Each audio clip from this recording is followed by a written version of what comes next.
Hey everybody, KC here. So yeah, it's another abbreviated morning news beat. Still recovering, but I did want to talk a little bit this morning about an anniversary that is happening this year. And the anniversary is that of the Macintosh.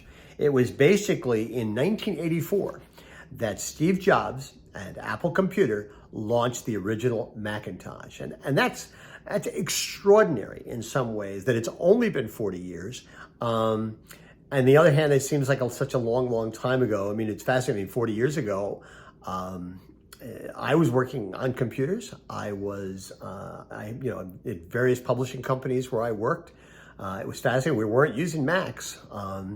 I remember working at Supermarket Business Magazine.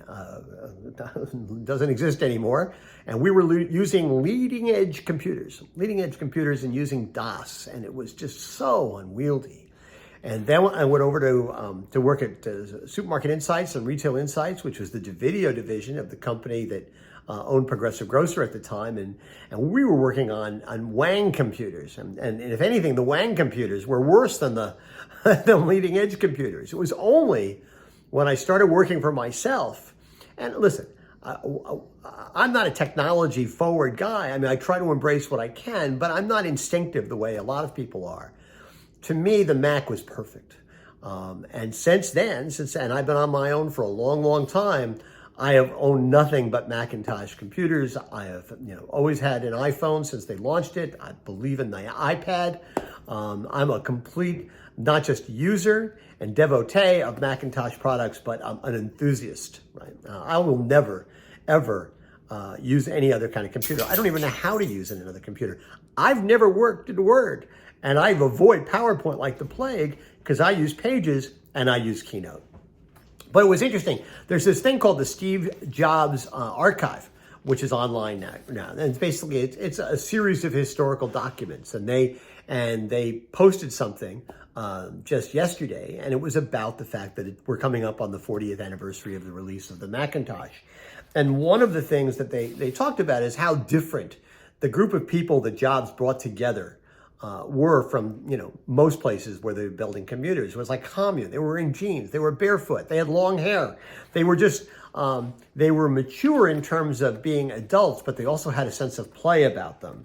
And the great line from the story, they said, Steve Jobs knew that the very best work conveys the ideas and the intentions of the people who created it. And he believed deeply in his team. And I don't think that's just true of computers. I think in any business is going to be successful, or at least have a better chance of success and being both resonant and relevant if it conveys the ideas and intentions of the people who create the business. That's really, really important. And there was a really interesting, another thing they talked about in this story was that, and I quote, at a time when computers were complex and difficult to use, it was a radical objective, having a computer for everybody. To get there, Steve encouraged the team and protected them. He pushed them hard and shared his critiques. He asked them to sign their work like artists.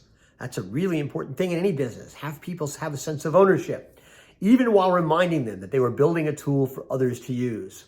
We're going to walk into a classroom or an office or a home 5 years from now, he promised, and somebody's going to be using a Macintosh for something we never dreamed possible.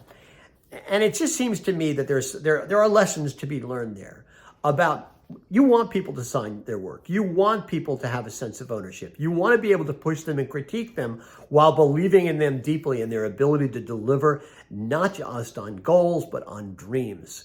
That's true in building computers. I think it's true in running a retail store if the retail store is going to be relevant and resonant to the people who shop there and to the people who work there. Listen, Steve Jobs was by no means a perfect individual. I think we're all acquainted with a lot of his flaws.